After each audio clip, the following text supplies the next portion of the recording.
दिल्ली के बीचों बीच एक आतंकी साजिश। लेकिन इसमें एक ऐसा ट्विस्ट था जिसके बारे में किसी ने सोचा भी नहीं होगा।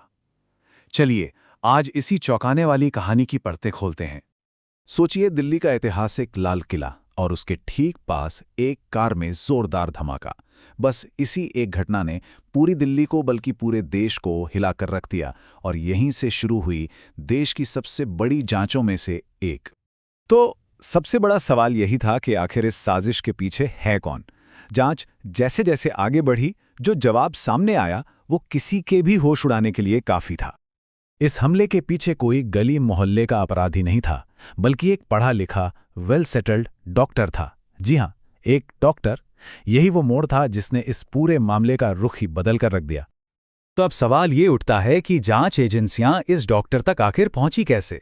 चलिए इस जांच की गहराई में चलते हैं। इस पूरी गुत्थी को सुलझाने में सबसे बड़ा रोल प्ले किया साइंस ने।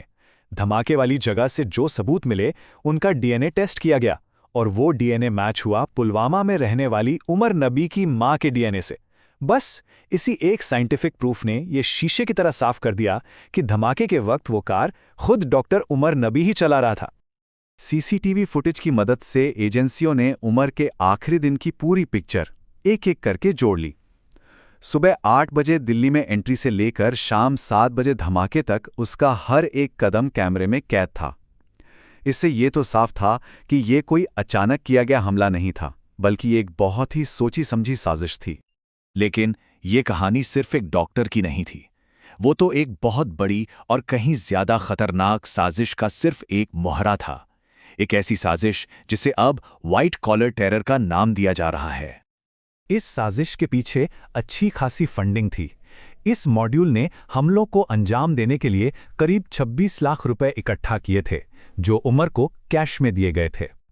अब जरा इस आंकड़े पर गौर कीजिए। 20 क्विंटल यानी 2000 किलो फर्टिलाइजर सिर्फ बम बनाने के लिए खरीदा गया था। इससे यह अंदाजा लगाया जा सकता है कि तबाही का इरादा कितना बड़ा था। और ये साजिश कितनी बड़ी थी, इसका अंदाजा इस बात से लगाया जा सकता है कि इस मॉड्यूल ने एक के बाद एक धमाकों के लिए 32 गाड़ियों का इस्तेमाल करने की योजना बनाई थी। 32 गाड़ियां। जांच में उनका पूरा 5 सूत्रीय प्लान सामने आया। पढ़े लिखे लोगों की भर्ती से लेकर विस्फोटक खरीदने, टारगेट की रेकी करने और आखिर में धमाकों को अंजाम देने तक, हर चीज बिल्कुल ऑर्गेनाइज तरीके से प्लान की गई थी।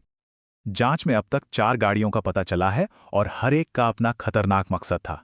धमाके में इस्तेमाल हुई i20, विस्फोटक लाने वाली इको स्पोर्ट और यूनिवर्सिटी से मिली ब्रेजा और स्विफ्ट डिजायर, जिसमें से एक में तो असॉल्ट राइफल भी थी। और जांच में एक और भी ज्यादा चौंकाने वाला खुलासा हुआ। इस मॉड्यूल का अगला और बड़ा निशाना था 6 दिसंबर। ये लोग उस दिन दिल्ली को दहलाने की फिराक में थे। अब आते हैं उस जगह पर जो इस पूरी साजिश का सेंटर पॉइंट बनी हुई थी, फरीदाबाद की अल फलाह यूनिवर्सिटी। ये सिर्फ एक यूनिवर्सिटी नहीं थी, ये इस पूरी साजिश का नर्व सेंटर थी। मुख्य आरोपी यहीं पर मीटिंग करते थे, विस्फोटक जमा करते थे और तो और एक हॉस्टल के कमरे को तो उन्होंने अपना अड्डा ही बना लिया था। जैसे ही ये कनेक्शन सामने आया, यूनिवर्सिटी पर हर तरफ से शिकंजा कस गया। दिल्ली पुलिस ने हेडक्वार्टर पर रेड की, एनएसी ने झूठे दावों पर नोटिस थमा दिया और ईडी ने पैसों के लेन देन की जांच शुरू कर दी। ये घटना सिर्फ एक आतंकी हमले की कहानी नहीं है, बल्कि ये आतंकवाद के बदलते चेहरे और उससे जुड़ी बड़ी चिंताओं की तरफ भी इशारा करती है। महाराष्ट्र के पूर्व डीजीपी डी शिवानंदन का ये कहना इस सिचुएशन पर बिल्कुल सटीक बैठता है।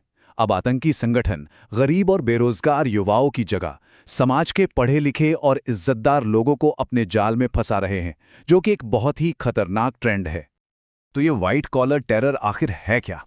सीधे शब्दों में इसका मतलब है डॉक्टर, इंजीनियर जैसे पढ़े लिखे अच्छी नौकरी करने वाले लोगों का आतंकी गिरोह। और यही बात इसे और भी ज्यादा खतरनाक बनाती है। ये लोग अपनी स्किल्स और समाज में अपनी साफ सुथरी इमेज का इस्तेमाल हमलों की प्लानिंग के लिए करते हैं, जिससे इन पर शक करना और इन्हें पकड़ना बेहद मुश्किल हो जाता है। इस हमले ने देश के सामने एक दोहरी चुनौती खड़ी कर दी है। एक तरफ सरकार की नीति है कि हर आतंकी हमले को युद्ध की कार्रवाई यानी एक्ट ऑफ वॉर माना जाएगा, तो दूसरी तरफ ये बड़े सवाल हैं कि क्या अगला कदम कोई बड़ी सैन्य कार्रवाई होगी और इस मुश्किल जियोपॉलिटिक्स में भारत का स्टैंड क्या होगा। और आखिर में एक बड़ा सवाल जो सोचने पर मजबूर करता है, क्या पढ़े लिखे प्रोफेशनल्स से बना ये व्हाइट कॉलर टेरर भारत की सुरक्षा के लिए सबसे बड़ा नया खतरा बनकर उभर रहा है? इस पर विचार करना अब बहुत जरूरी हो गया है।